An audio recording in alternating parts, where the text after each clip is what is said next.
Hi, and welcome to Talking with Tapolci. I'm your host, Jason Tapolci.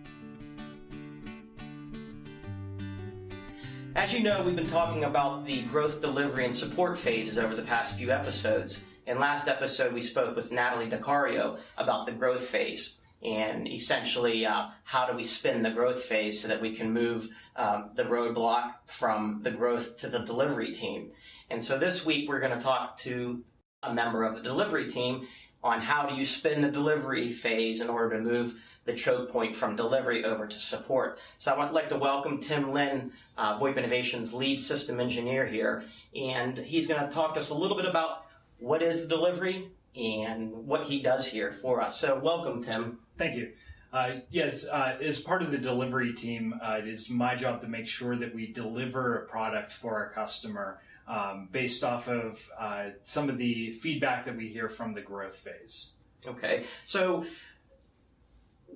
I want to dive into the core values and the belief system and then go into strategy. But before we get into the strategy piece, how do core values play a role in the delivery phase? Well, one of our core values is overcome, and I feel like that is really one of the biggest things that the delivery team kind of pushes to our customers through our products. We tend to look for deficiencies in the market and give our customers tools to help overcome certain roadblocks that are stopping them from being able to run their business. So in the past, we've talked about how the core values and the beliefs are kind of your guiding light, your North Star, and that's who you truly are. And then we talked about how the strategy falls below that, and your strategy is kind of guided by your core values and your belief system. So it makes sense to ask you the question, how does strategy then play a role in the core values? So for example, growth goes out and sells something, Right. To use an analogy, if our strategy was to shelter people, our growth team would then come up with a plan. Well, we're going to sell 2-story houses. And then they would tell us, hey, we need 2-story houses to sell. So it would be our job to go through and create those 2-story houses for our growth team to push.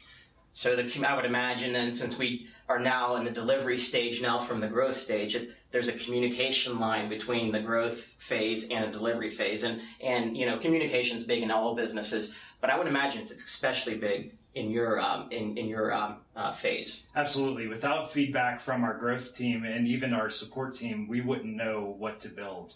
There are a lot of companies that put delivery first as if you build it, they will come, which is typically never a good idea.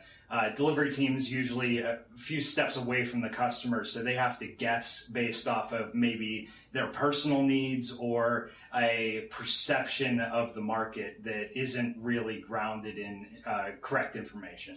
So it's safe to say then, if you put the delivery at the top of the triangle and then try to go to growth, I believe it's Field of Dreams Tim was referring to, if you build it, they will come. I would agree it's not a good strategy. And companies that do that, it doesn't necessarily mean that their delivery team can't deliver. It's that they don't understand what they're delivering. Okay, and I think there's a house analogy that's, sales promises a 2-story house, and with poor communication, delivery delivers a ranch-style house. And so that goes to demonstrate how important the communication is and to have a strategy that everybody's aligned behind. So with talking about all this equates to a lot of work.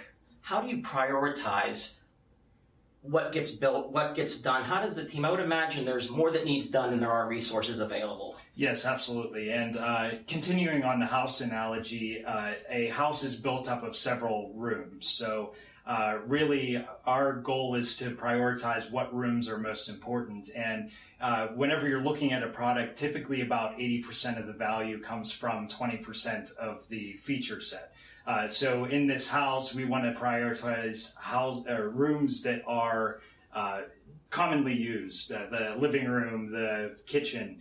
And in order to do that, we use something called Scrum by Jeff Sutherland to prioritize that 20% of features that are really giving us the bulk of our value.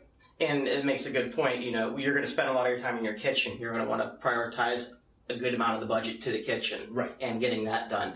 And I think it's definitely worth hammering home, but if you take anything home from today's episode, it's the 80-20 rule.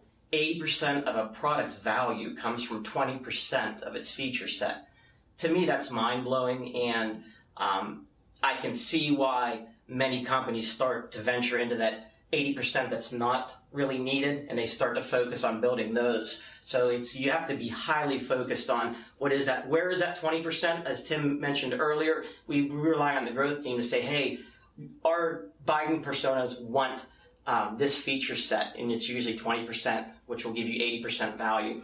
So that's very important. You might want to ask yourself, where are you focusing your time and your people? So that's it for this week. I want to thank Tim for being here. Thank you for having me. Very enlightening. And next week, we're going to bring Randy Stegner from the support phase. And we're going to talk to him a little bit about how do you spin the support phase so that we can move the choke point from support back to growth, completing one full cycle. So thanks again for joining. I'm Jason Tapolci with Talking with Tapolci.